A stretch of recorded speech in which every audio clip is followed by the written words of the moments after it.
Hello students, Umang Zaveri from Aram Education. Now, CMET is coming soon.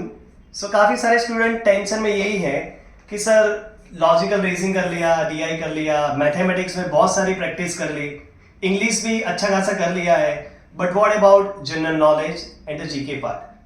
Now, many students are always afraid about GK because, as you already know, anything comes under the sky is GK. There is no specific formulas कि यहाँ से ही ये GK होगा और maths ऐसा कोई इसमें formula भी नहीं है कि ये करने से मेरा इक्वेशन सॉल्व हो जाएगा. बट आज मैं आपको एक ऐसा एनालिसिस देने वाला हूँ जिससे आपको डेफिनेटली जीके में अच्छा स्कोर करने के लिए हेल्प मिलेगा ही मिलेगा. क्या आप ऐसा सोच सकते हो कि 15 दिन में अगर मैं जीके अच्छी तरीके से पढूं तो डेफिनेटली मेरा स्कोर 80 में से 50, 60, 70 तक तो आ ही सकता है? यस, ये डेफिनेटली पॉसिबल है. एक बार जो आपने सोच लिया और आपने डिसाइड कर लिया कि मुझे इसके ऊपर काम करना ही है, तो डेफिनेटली वो सेक्शन में भी आप कंपेयर टू अदर सेक्शंस अच्छा स्कोर कर ही लोगे. लेकिन मेहनत करना है, थोड़ा स्ट्रेटेजी बनाना है. ऐसा नहीं है कोई भी बुक उठा के पढ़ लिया हमने, राइट? मेहनत करना है और वो भी एक स्मार्ट वर्क. कितना करना है, कितना इंपॉर्टेंट है.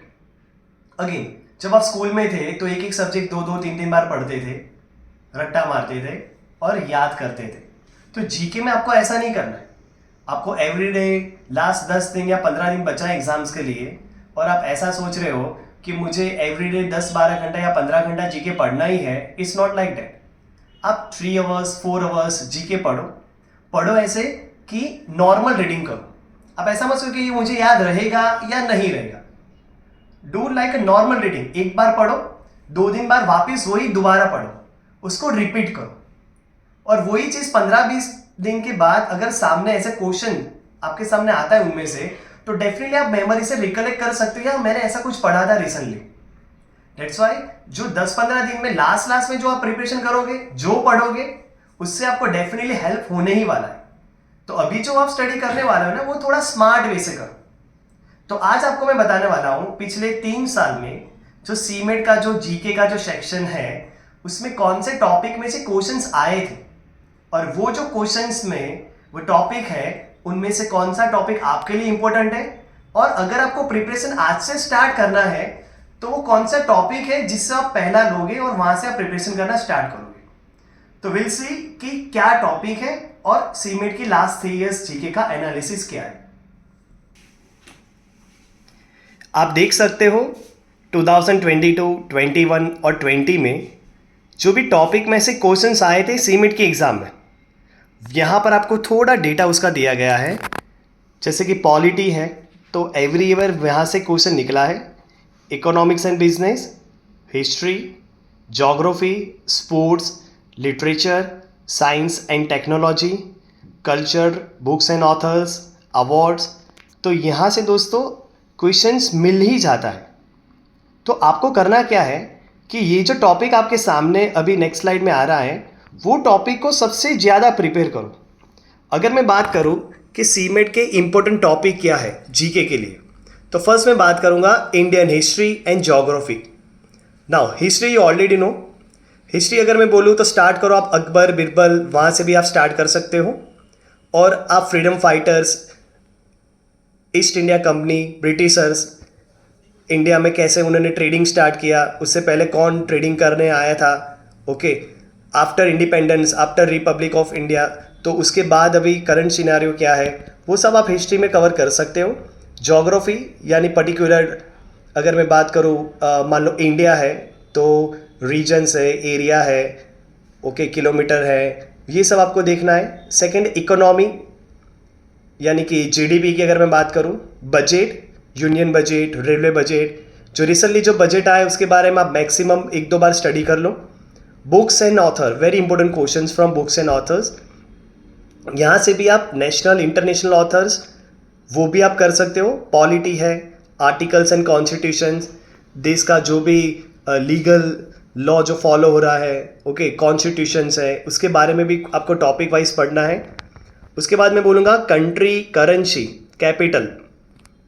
This is the questions like country है उसका कौन सा करेंसी है, डिफरेंट कंट्रीज़ का, उनका कैपिटल क्या है, हेड ऑफ स्टेट्स क्या है, इंटरनेशनल ऑर्गेनाइजेशंस यानी कि WHO है, यूनिसेफ है, इसके बारे में भी आप ज़्यादा डिटेल्स लिख सकते हो।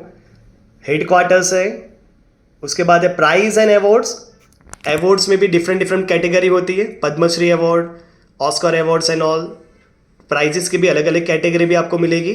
स्पोर्ट्स में Olympics very important topic, football है, क्रिकेट है, हॉकी है, बैडमिंटन है, वहाँ पर भी आपको कौन सा ट्रॉफी किस स्पोर्ट्स के साथ रिलेटेड है, this is also very important question.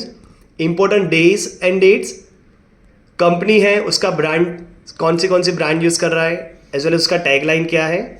Science and technology यानी कि इंडिया डिजिटल हो रहा है तो क्या क्या नया सिस्टम लॉन्च किया है, नई एप्लीकेशन है, उसका फीचर्स क्या है, UPI पेमेंट और वॉट एवर, ये भी आप टेक्नोलॉजी में कवर कर सकते हो। बैंकिंग सिस्टम, बैंकिंग का जो भी मोबाइल बैंकिंग, इंटरनेट बैंकिंग, उसके बारे में भी आप ज़्यादा स्टडी कर सकते हो। ये जो टॉपिक जो हमने डिस्कस किया है, अगर वो टॉपिक को आप अच्छी तरह से पढ़ोगे, चलो समझ लो कि मेरे पास 15 दिन का टाइम बाकी है सीमेट के एग्जाम के लिए, तो what I will do, every day मैं 3-4 घंटे ये टॉपिक पढ़ूंगा। उनमें से आज मैंने टोटल मिला के 3 टॉपिक पढ़ा है। It will takes maximum 3 hours और 4 आवर्स। तो टॉपिक मैंने एक बार पढ़ा, तो उसके बाद मैंने वापस दूसरा जो सेक्शन है, मैथ्स है, LR है, उसके ऊपर मैंने फोकस किया। तो what I will do, next day सबसे पहले मैं वो टॉपिक पढ़ूंगा जो मैंने येस्टरडे पढ़े थे। तो वो 3 टॉपिक पढ़ने में मुझे ज़्यादा टाइम नहीं लगेगा, एक बार मेरा रिवीजन भी हो जाएगा। तो आज मैं बाकी के 2 या 3 नया टॉपिक लूंगा और उसको ऊपर में ज़्यादा फोकस करूंगा।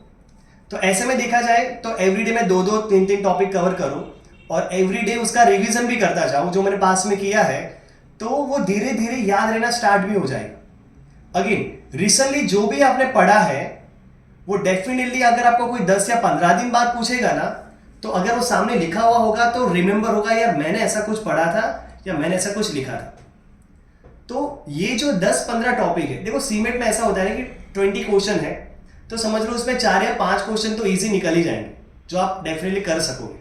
4-5 क्वेश्चन ऐसे होंगे जो बहुत डिफिकल्ट है, जो शायद कोई भी नहीं कर सकता है, इट्स वेरी डिफिकल्ट। तो बाकी के जो 8-10 क्वेश्चन है जो डिफिकल्ट नहीं है या डिफिकल्ट है, उनमें उसके अलावा जो क्वेश्चन है, तो वो क्वेश्चन आपको ऐसे ही करना पड़ेगा जो 15 दिन में आप रेगुलर हैबिट बनाए हो रीडिंग का, थोड़ा थोड़ा टॉपिक करके उसको वापस दोबारा रीड कर रहे हो, वापस रीड कर रहे हो। तो ये टॉपिक के ऊपर सबसे ज़्यादा फोकस करो। मटेरियल्स भी आप सभी लोगों के पास अवेलेबल है हमारा, तो उनमें से भी ज़्यादा से ज़्यादा प्रैक्टिस करो, टेस्ट देना स्टार्ट करो, पर्टिकुलर टॉपिक वाइज टेस्ट देना स्टार्ट करो, तो जिससे डेफिनेटली आपको इंप्रूवमेंट मिलेगा ही मिलेगा। अगेन वापस मैं वही चीज़ बोल रहा हूँ कि अगर आपने डिसाइड कर लिया कि मुझे सीमेट में GK सेक्शन में भी 50+ स्कोर करना ही है एनी हाउ, तो इतना करोगे और फोकस से करोगे, स्मार्ट वर्क करोगे, तो डेफिनेटली आपका भी स्कोर इंप्रूव होगा ही होगा। Is it clear? ओके, तो आई होप कि ये वीडियो आपको पसंद आया होगा। जो टॉपिक है उसके बारे में आज से ही पढ़ना स्टार्ट कर दो और एक स्ट्रेटेजी बनाओ, आज मैंने कितना किया, कल क्या करना है। प्लानिंग एडवांस में कर लो, जो कल करना है उसका प्लानिंग एडवांस में कर लो। एक वीक का प्लानिंग कर लो कि मेरे पास मान लो 15 टॉपिक है, तो हर दिन में 3-3 टॉपिक करूंगा, तो ऐसा प्लानिंग करो। और एवरीडे अगेन जितना आप पढ़ रहे हो ना, उसको दूसरे दिन रिवाइज कंपलसरी करो।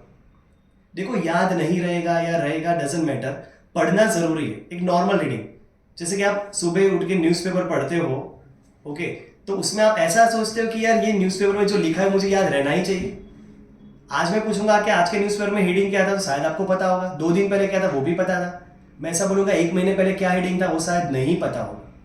तो आपको नॉर्मल रीडिंग करना है जो सीमेट के एग्जाम तक आपको याद रह सके। Okay, so all the best guy, see you soon.